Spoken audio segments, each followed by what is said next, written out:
l'émission à tous, bonsoir. Bonsoir à Salut tous. Sidonie. Salut François. Alors salut Didier, à tout de suite, tout de suite. Reviens, Mais non, il n'est pas là, il n'est pas là. On sera une seconde rentrée. Hier soir à la même heure, je ne sais pas si vous vous souvenez, mais il fallait digérer ces sentiments amèrement mélangés de frustration, de colère et d'espoir déçu. Abidal qui rate sa défense sur Tony, les Bleus qui ratent un beau combat, Domenech qui rate une belle occasion de se taire et toute l'équipe qui a donc foiré son euro. Nous en parlons dans un instant avec Didier qui se prépare. C'est donc l'Italie et les Pays-Bas qui sont qualifiés dans ce groupe C. Et dans le groupe D, eh bien, la place se joue entre la Suède et la Russie. C'est notre affiche ce soir.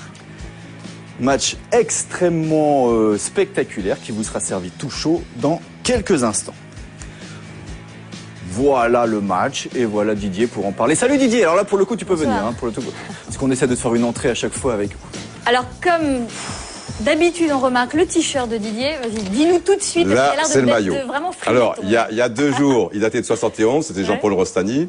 Et là, celui-ci date de 1966. C'est Robert Herbin qui le portait lors d'un match à Moscou. URSS, tu vois cette circonstance, puisque ce soir, il y a quand même la Russie. URSS, France. Est-ce que c'est toi qui les repasses? Non. Ah, et ça combien se voit. on a Des maillots? Ouais. Beaucoup. Combien? Je sais pas, j'ai pas compté. Empilé, bien chez toi. Plus d'une centaine, ouais. Un petit peu le bordel, mais bon, ça va, je m'y retrouve. Et est-ce que cette année, par exemple, tu vas te débrouiller pour les avoir? Peut-être pas, non, c'est pas... dans un sens, ce sont des collecteurs aussi, peut-être. C'est dans 30 ans. Peut-être dans 30 ans, on en rira encore. Un mot pour Ouais. résumer ton état d'esprit vers 22h35-40 hier soir. Ah, pas 22h40, parce que moi, à partir de 21h10, c'était bon. C'était l'expulsion d'Abidal, le penalty, pour moi, c'était plié. Même c'était presque plié à la 8e minute. Et ça montre dans quel état mental sont les joueurs de l'équipe de France, parce que pour gagner un euro, pour aller loin, faut avoir du talent, mais il faut aussi être fort dans sa tête. À partir du moment où Ribéry s'est blessé à la 8e minute, les Français qui avaient réalisé un bon début de match, hormis une grosse occasion à la 4e minute de Tony, mais enfin ils avaient la volonté de presser les Italiens. Il y a eu cette blessure de Ribéry, et là, ils étaient déjà à côté. Donc, le moindre petit grain de sable, ça montre que c'était pas une formation qui était... Les temps forts du match, parce qu'il y en a eu quelques-uns quand même, signé Safet Rastoder, on en parle juste après. Malheur aux vaincus, c'est l'affiche de ce France-Italie et la malédiction choisit son camp dès la 8e minute. Ribéry presse Zambrotta, commet une faute et se blesse grièvement. Entorse de la cheville gauche, c'est la tuile, le meilleur joueur français quitte ses partenaires. Plus qu'un mot, mais le ballon rase le poteau de Buffon, 1-0 à la pause. La malchance fait son retour à l'heure de jeu et les Bleus en sont encore une fois les victimes. Coup franc de De Rossi et but. Les supporters italiens indiquent la direction à prendre à l'équipe de France en criant à la maison. Benzema veut rester encore un peu, il enroule sa frappe du pied droit, mais Buffon repousse. 2-0 score final. L'Italie continue son euro, bonheur aux vainqueurs. À la maison, en italien, c'est rigolo. En même temps, ils ont de l'humour. Non, c'est vrai, c'est pas souvent dans les tribunes qu'il y a de l'humour, j'aime bien. 1 point en 3 matchs, et un but en 3 matchs, surtout. Pas beaucoup, l'équipe de France. T'as voulu t'arrêter sur 2 actions. Oui, sur 2 actions. J'ai voulu... On commence laquelle Penalty. Le penalty. Alors, ce que je veux expliquer quand même, c'est que donc on a une nouvelle charnière centrale, où il y a Abidal et donc Gallas. Alors là, attention, c'est relativement technique. Moi, je suis un ancien libéraux, tu vois. Donc à l'époque, il y a longtemps, dans la défense centrale, à l'époque de ton papa, il y avait un libéraux qui couvrait le défenseur, le stopper, qui était un stopper, et éventuellement toute la défense. Tu vois, il était là ça va mal, là il était là, etc. Donc il allait de droite à gauche. Et le stopper, lui, s'occupait de l'avant-centre adverse. Donc il suivait l'avant-centre partout, le libéraux, etc. Maintenant, c'est beaucoup plus complexe parce que tu as un défenseur central droit, un défenseur central gauche. Et ils restent toujours dans leur zone, et c'est une couverture alternée. Si l'attaquant vient ici, c'est celui-ci qui s'en occupe, et c'est lui qui te couvre, donc ça serait Gallas, si tu veux, et vice-versa, ça serait Abidal. Donc il faut pas qu'il soit trop loin, il faut qu'il se parle, mais il faut qu'il y ait des automatismes. C'est quelque chose qui s'improvise pas comme ça. Or, ces 2 joueurs n'ont quasiment jamais joué ensemble. Et comme en plus la France pressait assez haut à cet instant de la partie, tu vas voir que Gallas ne peut vraiment pas courir Abidal. Et Abidal, là, on peut voir les images où il est naïf. C'est-à-dire qu'à partir du moment où Tony passe le corps sans s'appeler et il lui touche, faute rouge. Rouge. C'est complètement stupide parce que, effectivement, cette règle a été faite pour, si, je sais pas moi, par exemple, un joueur part seul au but, et il est ceinturé, comme ça, par un autre qui joue pas du tout le ballon, qu'il est le rouge. D'accord. Mais si tu joues le ballon, des fois tu fais des fautes en jouant le ballon. C'était le cas d'Abidal, il veut pas faucher Tony. Et là, rouge. Et c'est, ce règlement est complètement à tel point, je sais pas comment tu l'as vécu en direct, mais j'ai même cru qu'il s'était fait virer parce qu'il avait insulté l'arbitre derrière. Non, c'est parce que c'est la position de dernier défenseur. C'est le règlement, on peut pas en vouloir à monsieur Lubos Michel. Donc, problème de réglage, c'est pour ça que tu reviens sur ce que tu disais, Thuram aurait mieux fait, parce qu'il avait des automatismes. Oui, je veux pas accabler Domenech. On n'accable pas, j'ai j'ai compris. C'est vrai aussi. Et je pense qu'il a discuté avec Thuram et que c'est Thuram de lui-même qui a dit j'y vais pas. Et Sagnol, pareil. Voilà. La deuxième, c'est, je voulais insister sur, à un moment, il y a un coup franc en première mi-temps en équipe de France, et vous allez le voir, Thierry Henry, normalement, c'est le boss, et dans cette position-là, il en a marqué d'état. Je veux dire, Benzema ne va pas demander à Juninho, à Lyon, d'aller tirer ce genre de coup franc. Et là, il met une pression sur Thierry Henry, ils veulent frapper. Et donc, Thierry Henry, finalement, va lui le laisser pour ce que l'on sait par la suite et qu'on va découvrir ou revoir. Que Benzema les tire pas trop mal. Une fois à Saint-Etienne, Juninho était absent. Mais quand même, il y a des règles dans le football. Et Thierry Henry les frappe mieux que Benzema, qu'on le veuille ou non. Parce que en mettant cette pression sur Thierry Henry, ce qui est pas méchant, mais c'est les jeunes, des fois, un peu les dents qui truquent et tout.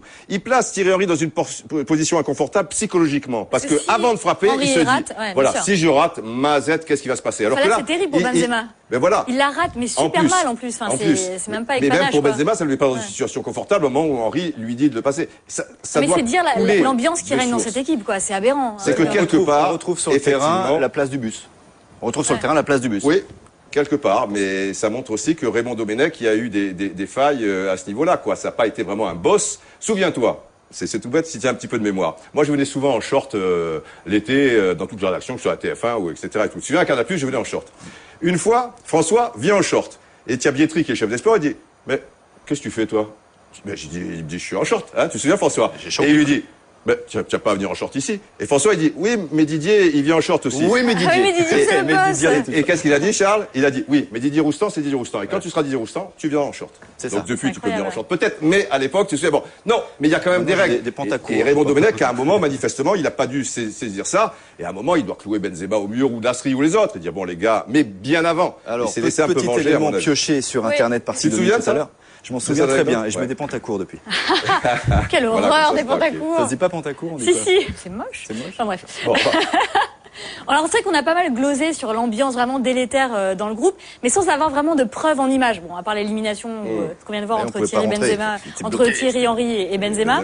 Mais alors depuis 2 jours circule sur Internet cette vidéo. Vous allez voir, elle est assez incroyable. Donc nous sommes dans le couloir qui mène au vestiaire à la sortie du match France-Pays-Bas où on s'est pris, je vous rappelle, 4 buts.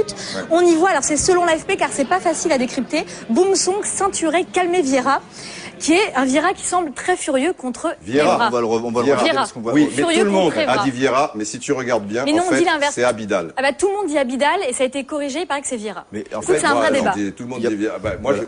Non. C'est au début du plan, il faudrait le recaler. C'est au tout, C'est non, mais au tout c'est début du plan, et au tout début du plan, C'est on peut-être voit Vieira. Evra en fait, c'est Verret, une scène qui a et on voit été Verret. Au tout filmée début par du une plan, chaîne regardez. norvégienne, ils ont balancé ça sur leur site. Qui revient, qui est un peu étonné. Alors, Alors c'est quoi, un simple fait, accrochage ou ça témoigne vraiment d'un malaise profond? Ça peut arriver, mais ça montre qu'il y avait une tension électrique. Ce qui s'est passé avec Vieira, alors supposez que ce soit Vieira ou même si c'est pas Vieira, parce qu'il s'en est pris, sans doute, et il s'en est pris à des supporters français après le match. C'est que Vieira, qui devait être justement le gars qui apaise, l'expérience, etc., ben, comme il avait ce souci de cette blessure, il était complètement accro. Et donc ça a dû rejaillir aussi sur les autres joueurs. Alors peut-être après une parole malheureuse, et toute cette tension, évidemment. Alors là, il n'y a pas eu de démenti. On n'a pas l'info sur effectivement est-ce qu'il y a eu altercation entre Vieira et Evra. Il se dit que ce serait un supporter qui a insulté. Et voilà. Mais ça suffit pour déclencher. C'est pas sain, quoi. Non, ça fait c'est pas pas envie. sain, Pas de joie. Enfin, j'ai pas l'impression, encore une fois, c'était pas de joie, pas d'envie, pas de bonheur, pas de. Il y a un moment, faut savoir les faire danser. Je sais pas, faire un truc, mais de la musique, ils ont tous leur mouvement, ils se parlent pas. Mais oui, parce qu'à partir de là, ils sont repliés sur eux-mêmes. Comme ça se passe pas très bien sur leurs propres angoisses, ils pianotent sur Internet, ils ont leurs copains au téléphone, ils savent qu'ils se font casser dans telle émission, sur tel canard, etc. et tout, et ils sont pas bien. Alors que s'ils pouvaient un petit peu évacuer cette pression, je me souviens que Marseille, quand ils ont battu Milan AC en Ligue des Champions 93, au lieu de les isoler complètement, Bernard Tapie a fait une chose très intelligente. Il les a pas livrés au public et aux journalistes. Je veux dire, il y avait vraiment un rapport de proximité. C'est un de Goethals.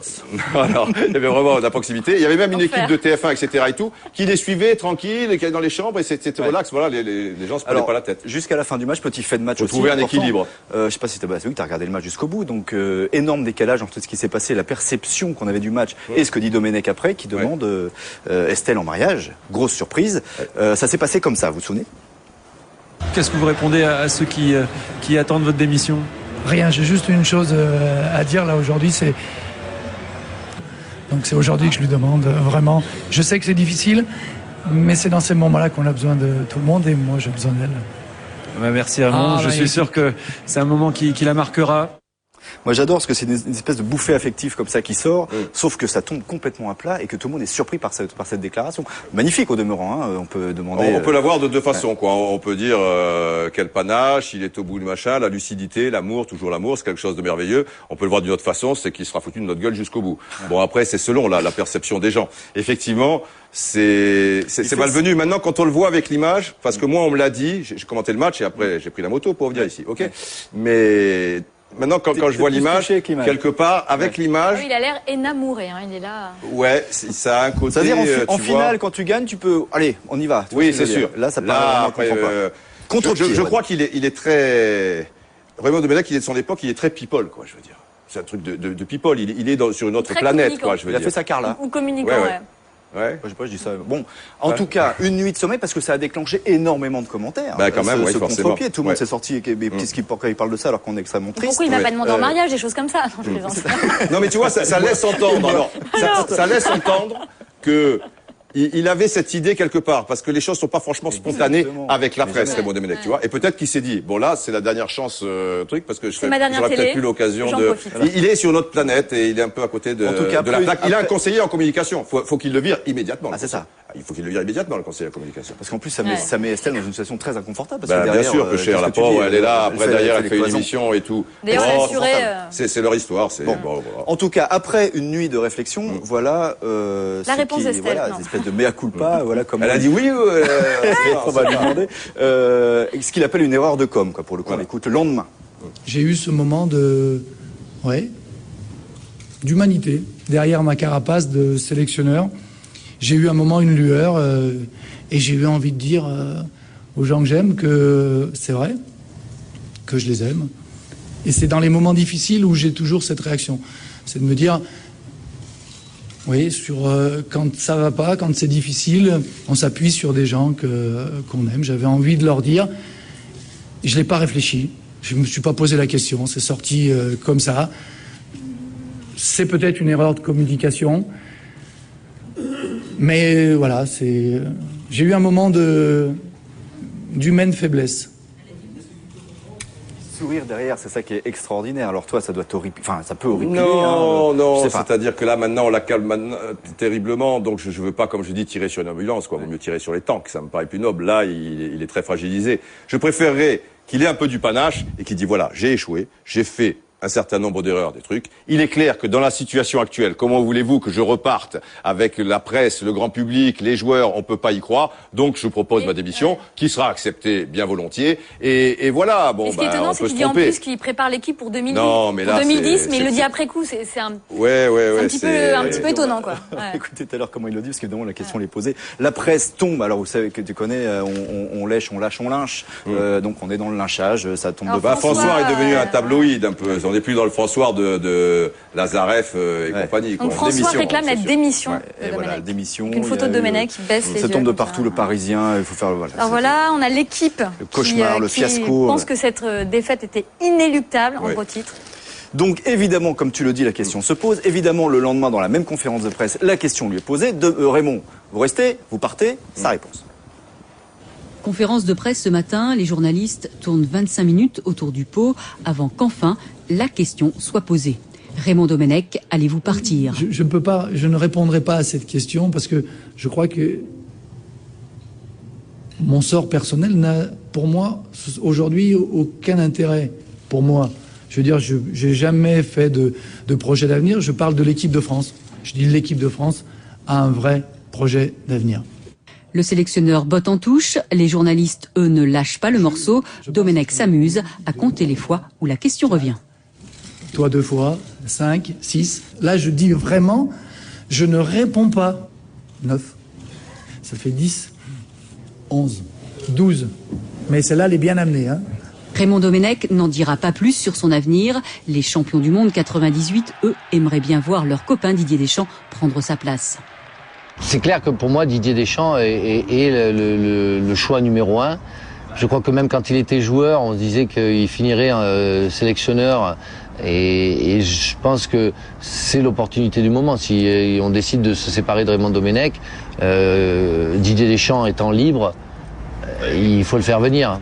Pour la réponse définitive, il faudra donc attendre le 3 juillet et la réunion des 21 représentants de la Fédération française de football. C'est eux et eux seuls qui décideront de l'avenir du sélectionneur, toujours sous contrat jusqu'en 2010.